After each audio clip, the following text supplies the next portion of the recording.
Hello అండి, అందరికీ నమస్కారం. ఈరోజు నేను వినిపించబోయే కథ బామ్మ ది గ్రేట్. నేను సునీత. Welcome to Telugu Kathalokam. ఆ రోజు సెలవు కావడంతో ఆలస్యంగా నిద్రలేచాడు అప్పారావు. లేస్తూనే ఎదురుగా గోడ మీద ఉన్న దేవుని పటానికి దండం పెట్టుకుని మంచం దిగి హాల్లోకి వెళ్ళాడు. వీధి తలుపు మూసుంది. వంటగది నుండి వస్తున్న శబ్దాలు విని అటుగా వెళ్ళాడు పిల్లిలా. ఉదయం అల్పాహారం తయారు చేస్తున్న భార్య కల్పవల్లిని చూస్తూ అడుగులో అడుగేసుకుంటూ నా బంగారు బందరు లడ్డు అనుకుంటూ వెనక నుండి పట్టుకున్నాడు గట్టిగా. ఏమరిపాటులో ఉన్న వల్లి బిత్తరపోయి కంగారులో చేతిలో ఉన్న అట్లకాడతో అప్పిగాడి డిప్ప బద్దలుగొట్టింది.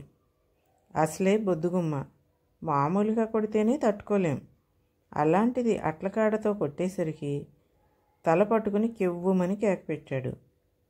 అతని కేకకి ముందు దడుచుకుని తరువాత తను చేసిన పని అనుకోకుండా అలా జరిగిపోయింది అని చెప్పి కాఫీ తాగుతారా టీ తాగుతారా అని అతని సమాధానం కోసం చూడకుండా కాఫీ కలుపుతోంది.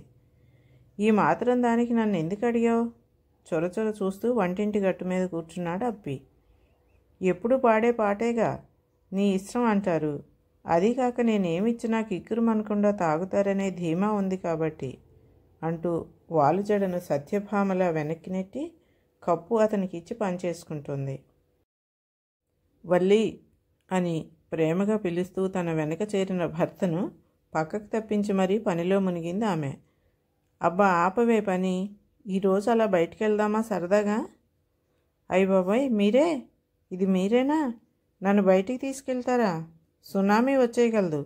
నాకు లేనిపోని ఆశలు కల్పించక పోయి పని చూసుకోండి అంది, కొంచెం వేటకారం ఇంకొంచెం నిష్ఠూరం కలగలిపి. అబ్బా నిజంగా వెళ్దామే, నీ మీదొట్టు, ప్లాన్ కూడా వేసేశాను. తన తలపై చెయ్యి వేసి మరీ నిజాయితీగా చెప్తున్న భర్త మాటలు ఈసారికి నమ్మాలనిపించింది వల్లికి. నమ్మేసింది కూడా. కానీ పైకి మాత్రం సర్లేండి, ముందెళ్ళి స్నానం చేసి రండి, తిందురు కానీ ఆ తర్వాత మీ ప్లాన్ వేయొచ్చు నంది. ఆర్భాటంగా 6 నెలల క్రితమే అప్పారావు కల్పవల్లిల వివాహం జరిగింది. పెళ్ళైన కొత్తలో ప్రతిరోజు భార్యను షికారుకి తిప్పిన అప్పి తర్వాత మారిపోయాడు.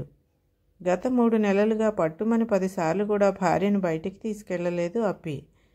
ప్రమోషన్ కోసం ఓవర్ టైం చేసి రాత్రులు ఆలస్యంగా రావడం, సెలవు రోజుల్లో బద్ధకంగా పడుకోవటం, అంతే. భార్యని పంజరంలో చిలుకలా ఇంట్లోనే దాచేశాడు భద్రంగా. ఎప్పుడైనా వల్లి అడిగితే సరేననటం, మాట నిలబెట్టుకోలేక భార్య చేతిలో చివాట్లు తినటం మామూలైపోయింది అప్పి అనబడే అప్పారావుకి. ఇప్పుడు వరుసగా 3 రోజులు సెలవులు రావడంతో వల్లిని కాస్త ఆనందపరుద్దామని ప్లాన్ వేసేశాడు. బీరువాలో చీరలన్నీ కట్టి విడిచి ఎలాగో ఒకటి సెలెక్ట్ చేసుకుని కట్టేసుకుని అందంగా తయారైపోయింది వల్లి. భర్త ఎత్తుకు సరిపడా కాళ్లకి ఎత్తుమడమల చెప్పులు తగిలిస్తోంది వల్లి. తలుపుకు తాళం కప్ప తగిలిస్తున్నాడు అప్పి. ఇద్దరూ ఇంటి ముందు ఆగిన ఆటో వంక అయోమయంగా చూస్తున్నారు ఎవరొచ్చారా అని. మనిషి కన్నా ముందొచ్చిన నారాయణ అన్న శబ్దం మాటకి ఇద్దరూ మొహాలు చూసుకున్నారు. అప్పి భయంగా వల్లి వంక చూస్తూ ఉంటే వల్లి కోపంగా చూస్తోంది అప్పి వంక. అనుకోకుండా వచ్చిన అకాల వర్షంలా ఊడిపడిన బామ్మను చూస్తూ ఎందుకు వచ్చిందా అని ఆలోచిస్తూ ఇప్పుడు ఏం చేయాలని బుర్ర బద్దలు కొట్టుకుంటూ ఉన్న అప్పిని చూసి, ఒరే పిచ్చి సన్నాసి, పెద్ద ముండదాన్ని ఇంత పెద్ద ట్రంకు పెట్టి మోయలేక చూస్తుంటే అలా బెల్లం కొట్టిన రాయిలో నిల్చున్నావు, ఏరా శుంఠ ఇలా రా అంటూ గదమాయిస్తున్న బామ్మ దగ్గరికి అప్రయత్నంగా వెళ్ళిపోయాడు అప్పి. పెట్టె అందుకుని లోపలికి రాబోతుంటే సాబ్ డబ్బులు అన్న ఆటోవాడి పిలుపుతో ఆగి జేబులో చేయి పెట్టాడు. నువ్వు ఉండరా పడుద్దాయ్, ఎంతట్రా కిరాయి అంది కళ్ళజోడు ఎగదూసుకుంటూ బామ్మ. 200 అన్నాడు వాడు. ఏంటి 10 నిమిషాల దూరం కూడా లేదు, నీకు 2 నూర్లు ఇవ్వాలా? మరీ అంత అత్యాస పనికిరాదురా అబ్బాయి, ఇందా ఈ 10 ఉంచు అంటూ చిరిగిన 10 నోటు అతని చేతిలో పెట్టింది. ఏంటి 200 ఇమ్మంటే 10 రూపాయలు ఇస్తావా? కుదరదు. ఆవిడ వాటం వాడికి సుతరాము నచ్చినట్లు లేదు. అప్పి నచ్చజెప్పపోయినా బామ్మ ఆగటం లేదు, ఆటోవాడేమో తగ్గటం లేదు. ఆ రభసకి ఇరుగు పొరుగిండ్లలో జనం వీధిలోకి వచ్చి చోద్యం చూస్తున్నారు. విసుగొచ్చిన అప్పి బామ్మకు తెలియకుండా ఆటో వాళ్ళతో 500కు క్షవరం చేయించుకుని జనాలకు ఒక వెర్రినవ్వు విసిరి బామ్మని ఇంట్లోకి లాక్కుపోయాడు. బయటికి వెళ్లే ప్రోగ్రాం బామ్మ రాకతో అటకెక్కటంతో మూతి ముడుచుకుంది వల్లి. తనని శాంతింపచేసేసరికి అప్పిగాడి తల ప్రాణం తోక దాటి ఎటో పోయింది. ఇక బామ్మతో విసిగిపోతోంది వల్లి. ఉదయం 4 గంటలకు నిద్రలేస్తోంది. వాకిలి చిమ్మించి ముగ్గులేయిస్తోంది. మడికట్టించి వంట చేయిస్తోంది. పూజలు పునస్కారాలు ఇక సరే షరా మామూలే. ఖాళీ సమయంలో కుట్లు అల్లికలు, కొత్త వంటలు, పద్యాలు, వాటి తాత్పర్యాలు, కనీసం అప్పితో సరదాగా నవ్వుతూ మాట్లాడినా తప్పే. ఆడపిల్లల నవ్వు పెదవి దాటకూడదంటుంది. ఆకలికి ఆగలేని వల్లిని అప్పి తిన్న తర్వాతే తినమని ఆర్డర్ పాస్ చేసేసింది. మధ్యాహ్నం నిద్ర శని అంటుంది. సాయంత్రం పూట కాలక్షేపానికి టీవీ చూసినా తప్పే. అలా చల్లగాలికి బయటికి తీసుకెళ్లేది. అలా భర్తతో తిరగాల్సిన టైంలో ఇలా బామ్మతో తిరుగుతుండటం ఒక ప్రక్క కోపం, బాధ, చిరాకు కలుగుతున్నాయి వల్లికి. ఆఖరికి తిథులు నక్షత్రాలు అంటూ రాత్రిళ్ళు వల్లిని తనతో పాటే పడుకోమని భార్యాభర్తల మధ్య దూరం పెడుతోంది. అలా 10 రోజుల పాటు బామ్మతో విసిగి వేసారి ఇక సహనం నశించి కోపాన్నంతా అప్పి మీద చూపిస్తూ తన బాధ చెప్పుకుంది. నా వల్ల కాదు, నేను మా పుట్టింటికి పోతా. ఇలా ఇంట్లోనే పడి ఉండటం నా వల్ల కానే కాదు. పైగా మీ బామ్మ వచ్చిన దగ్గర నుంచి ఇంట్లో పని ఎక్కువైపోయింది. అప్పడాలు, వడియాలు, పచ్చళ్ళు అని నా ఒళ్ళు హోనం చేసేసింది. ఉదయం నన్ను బస్సు ఎక్కించేస్తే నేను పోతానంటూ ఏడుస్తూ ముక్కు తెగ చీదేస్తున్న వల్లిని ఎలా సముదాయించాలో తెలియక తలపట్టుకున్నాడు అప్పి. దీనికి పరిష్కారం లేదు, కానీ తన మూడ్ డైవర్ట్ చేస్తే మంచిదని రేపు ఆదివారం కావడంతో సినిమాకి వెళ్దామని తనని బుజ్జగించాడు. హుషారుగా రెడీ అయ్యింది వల్లి. ఇంట్లో నుండి, ముఖ్యంగా బామ్మ నుండి ఒక్కరోజైనా బయటపడుతున్నందుకు ఆనందపడిపోతోంది. ఇద్దరూ నవ్వుతూ తుళ్ళుతూ బయటకు వచ్చేసరికి, ఏంటర్రా ఇంత ఆలస్యం? 10 గంటలకు వెళ్దామని ఇప్పుడే వచ్చేది? ఏరా అప్పి, ఎలా వెళ్దాం? ఆటో పిల్లవకురా, కాస్త దూరానికి కూడా ఆస్తులు అడిగేలా ఉన్నారు. బండి ఉందిగా, ముగ్గురం దాని మీదే పోదాం అంటున్న బామ్మని నోరెళ్ళబెట్టి చూస్తున్నారు ఇద్దరూను. ఆవిడ కూడా తమతో వస్తుందనగానే చిర్రెత్తుకొచ్చింది వల్లికి. చరచరా లోపలికి వెళ్ళిపోయిన భార్య వైపు చూసి వెనకే వెళ్ళాడు అప్పి. అప్పిని మింగేసేలా చూస్తూ, ఏం చెప్పేవాడికి తయారైపోయింది అంది కోపంగా. రేపు సినిమాకి వెళతాం అని చెప్పానే బామ్మకి. వెళదామని వినిపించినట్టుంది కర్మ. వల్లి, నా బంగారు తల్లి, ఈసారి ఇలా కానిచ్చేద్దాం. బామ్మకి తెలిస్తే బాధపడుతుంది, బాగోదురా అని ఎలాగో పాటలు పడి ముగ్గురు బండి మీదే వెళ్ళారు సినిమాకి. అంత పెద్ద హాలు ముఖం ఎరిగిన బామ్మ వింతగా చూస్తోంది. తెర మీద బొమ్మ, ఏసీ చల్లదనం, పక్కన ఉన్న జంట, వారి బట్టలు అన్నీ ఇబ్బంది బామ్మకి. వారిని సినిమా చూడనీయకుండా మధ్యలో మాట్లాడుతూ ఏదో ఒకటి అడుగుతూ విసిగించేసింది. బామ్మ పుణ్యమాని సగం సగం అర్థమై కానీ సినిమా చూసి ఇంటికి వెళ్ళి వంట చేసే ఓపిక లేదని వల్లి అనటంతో హోటల్ బాట పట్టారు.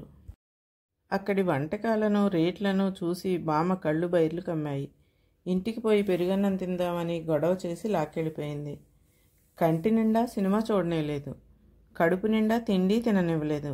ఇది ఇలాగే సాగితే తన గతేంటి అనే భయం పట్టుకుంది వల్లికి. ఏదో ఒకటి చేసి బామ్మని ఇక్కడి నుంచి పంపేయాలని ప్లాన్ల కోసం బుర్రకు పదును పెట్టింది.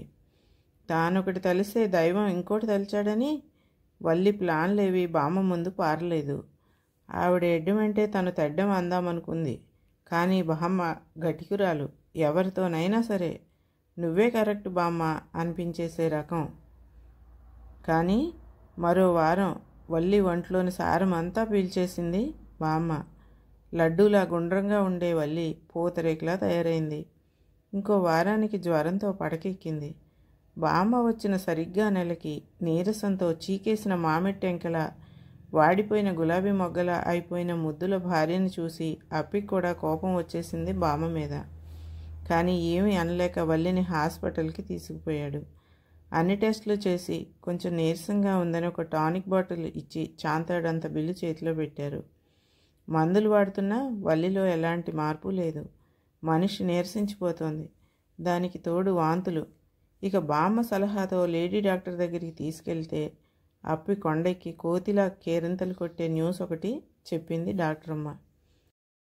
కంగ్రాట్స్ అప్పారావు గారు, మీరు తండ్రి కాబోతున్నారు. మీ వైఫ్ పూర్తిగా ఆరోగ్యంగా ఉన్నారు. ఇదివరకు మీ వైఫ్ ఓవర్ వెయిట్తో ఉన్నారనుకుంటా కదా, కానీ ఇప్పుడు నార్మల్ అయ్యారు. బేబీ క్యారీయింగ్కి ఎలాంటి ప్రాబ్లం లేదు. బయట ఫుడ్ కాకుండా ఇంటి భోజనం ప్రిఫర్ చేయండి అని చెప్పారు. అప్పి ఆనందానికి అవధులు లేవు. వల్లిని జాగ్రత్తగా చూసుకోవాలని, బామ్మ ఆటలు ఇక సాగనీయకూడదని గట్టిగా అనుకున్నాడు. వెంటనే తల్లికి ఫోన్ చేసి విషయం చెప్పి అప్పటికప్పుడు వచ్చేయమన్నాడు. వల్లి కాలు కింద పెట్టడానికి వీల్లేదని బామ్మకు తల్లికి స్ట్రిక్ట్ వార్నింగ్ ఇచ్చాడు. 2 రోజులకు ట్రంక్ పెట్టి సర్దుకుని ప్రయాణమైన బామ్మను బస్సు ఎక్కించి తేలిగ్గా ఊపిరి పీల్చుకున్నారు వల్లి అప్పిను. వల్లికి పండంటి మగబిడ్డ పుట్టాడు. వాళ్ళ తాతగారి పేరు పెట్టుకుని మురిసిపోయాడు అప్పి. పెద్ద ఎత్తున బంధువులను పిలిచి బిడ్డకి నామకరణం చేశాడు. అప్పుడే తల్లి బామ్మల మాటలు అప్పి చెవిన పడ్డాయి. చాలా థ్యాంక్స్ అత్తయ్య, మీరే పూనుకోకుంటే ఈరోజు ఇలా ఉండేది కాదు పరిస్థితి అంది అప్పి తల్లి. అమ్మేం చేసింది వదిన అర్థం కాక అడుగుతున్న ఆడపడుచును చూసి, ఏం చెప్పమంటావు, అప్పిగాడి పెళ్ళై 2 నెలలు నేను ఇక్కడే ఉన్నాను కదా, వీళ్ళు రోజు బయటికి వెళ్ళటం, బయటే తినేసి రావటం. పెళ్లిలో సన్నజాజి తీగలా ఉన్న వల్లి చూస్తుండగానే రమ్ములా తయారైంది. బయట తిండి మంచిది కాదురా అంటే పర్లేదు లెమ్మనేవాడు. మొన్న ఆ మధ్య వీళ్ళు పండక్కి ఇంటికి వచ్చినప్పుడు మన డాక్టర్ చూసి అమ్మాయి వెయిట్ ఎక్కువగా ఉన్నట్టుంది, ఇలా అయితే ప్రెగ్నెన్సీ అప్పుడు కష్టమవుతుంది అంది. అదే మాట అత్తయ్యకి చెప్పాను. దాంతో ఇక్కడికి వచ్చారు. ఏం చేశారో కానీ వల్లి మిన్నుపట్లా మారిపోయింది. అందుకే థ్యాంక్స్ అత్తయ్య గారు అంటూ అత్తుకుంది అప్పి తల్లి బామ్మని. వారి మాటలు విన్న తర్వాత అప్పికి ఒక్కొక్కటి అర్థమైంది. రోజు తన ఆఫీస్కి వెళ్ళిపోతే రోజంతా వల్లికి ఇంకేం పని ఉండదు కాబట్టి ఇంట్లో ఖాళీగా తిని కూర్చోవటం తప్ప, పైగా ఎప్పుడైనా అలిగి వంట చేయకపోతే బయట నుండి ఆర్డర్ చేసేసేవాడు. దాంతో శారీరక శ్రమ లేక వల్లి బరువు పెరిగిపోయింది. అది తగ్గించడానికే బామ్మ వల్లిని 4 గంటలకు నిద్రలేపడం, తనకు ఎడతెగని పనులు పురమాయించటాలు, తాము బయటికి వెళ్దామంటే తాను వచ్చి బయట తిండి తిననివ్వకుండా గొడవ చేయటం. అది అర్థమైనాక తాము బామ్మని ఎంత అపార్థం చేసుకున్నామో తలుచుకుని బాధపడ్డాడు లోపలున్న బామ్మని చూస్తూ. బామ్మ ది గ్రేట్ అనుకుంటూ వల్లి దగ్గరికి వెళ్ళాడు. బాబుకు స్వెటర్ అల్లుతోంది వల్లి. బామ్మ ఎందుకు అల్లికలు నేర్పిందో అర్థమైందా? పెద్దలు ఏం చెప్పినా ఏం చేసినా మన మంచికే కదా. కథ సమాప్తం.